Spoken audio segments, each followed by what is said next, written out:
Msichana alijua kabisa kwamba kulikuwa na mtego nyuma ya mlango, lakini bado aliufungua bila kusita. Ghafla ndoo ya maji ya barafu ikamwagika kutoka juu na ndani ya sekunde chache tu aliloa kabisa kuanzia kichwani mpaka miguuni. Yote haya yalifanyika kwa sababu alikuwa mchumba wa mwanaume anayependwa na msichana mjanja. Hivyo msichana huyo mjanja aliwachochea wanafunzi wote darasani wamchukie na kumdhalilisha. Lakini msichana huyo hakuchukulia mchezo huo kwa uzito, aliamua kuwa ni wakati wa kumfundisha somo. Taribu akainua mkono wake na kuondoa barakoa aliyokuwa amevaa. Uzuri wake ulishtua kila mtu darasani na wote wakabaki kimya kwa mshangao mkubwa. Msichana akashusha macho yake akiwa anaonekana mpole na mwenye huzuni, akawaambia kuwa hana nia ya kuharibu uhusiano wao na kwamba uchumba huo uliandaliwa na wazazi wao, hivyo hakuwa na uwezo wa kuukataa. Alisema alikuja mjini kwa ajili ya kusoma na kutafuta marafiki wapya, kisha akamwomba msichana mjanja aache kumchukia na kumlenga. Maneno yake ya upole yaliwafanya wanafunzi wengi waanze kumhurumia na baadhi yao hata wakaja mbele wakitaka kuwa marafiki zake. Msichana mjanja akaanza kuingiwa na hofu kwa sababu alijua kama mambo yataendelea hivi mpango wake utaanguka, hivyo akaamua kumfedhehesha hadharani. Alisema kwamba msichana huyo ni dada yake aliyekimbia hospitali ya wagonjwa wa akili na akajifanya yeye ndiye mwathirika. Akasema msichana huyo alikuwa mtoto wa kuasili aliyekuwa akimtesa tangu utotoni na sasa anajifanya mchumba ili kumchukua mwanaume wake.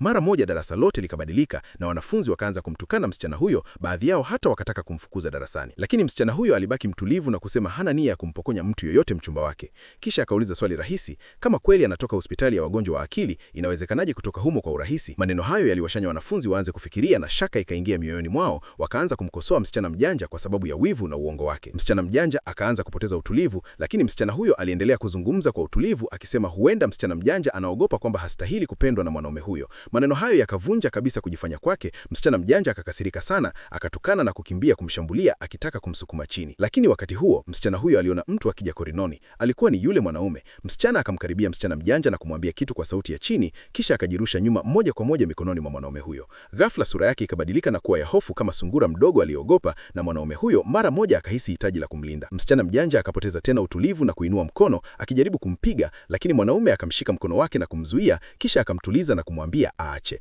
Wanafunzi wengine wakaanza kumtetea msichana huyo wakisema tangu mwanzo alikuwa mpole na hakutaka ugomvi. Lakini msichana mjanja hakuwa tayari kuacha. Alipoona hali inabadilika, akaamua kubadilisha mbinu na kuomba msamaha hadharani. Msichana huyo akamsamehe kwa upole. Mwanamume huyo akampa msichana zawadi ndogo kama ishara ya kumkaribisha, kisha akampa msichana mjanja zawadi ya gharama kubwa. Msichana mjanja akacheka kwa dharau na kusema kipini cha nywele alichopewa msichana kinafaa sana kwake. Lakini msichana hakubishana naye. Badala yake alimpa rafiki wa karibu wa msichana mjanja zawadi hiyo, akisema huenda rafiki huyo amezoea kupokea zawadi nyingi za gharama kutoka kwake, hivyo zawadi hii ndogo haitakuwa shida kwake. Rafiki huyo akashangaa na kukiri kwamba hajawahi kupokea hata zawadi moja kutoka kwake. Kwa furaha akamshika mkono msichana huyo na kusema kuanzia leo watakuwa marafiki wakubwa. Maoni ya wanafunzi yakabadilika tena na sasa wote wakaanza kumtaka msichana mjanja awape zawadi pia. Msichana huyo alijaribu kutuliza hali, lakini msichana mjanja akakasirika zaidi. Hata mwanaume huyo hakuweza kuvumilia tena kabia yake, akamkabidhi msichana huyo kadi ya benki na kumwambia anunue chochote anachotaka kwa sababu anastahili vitu bora.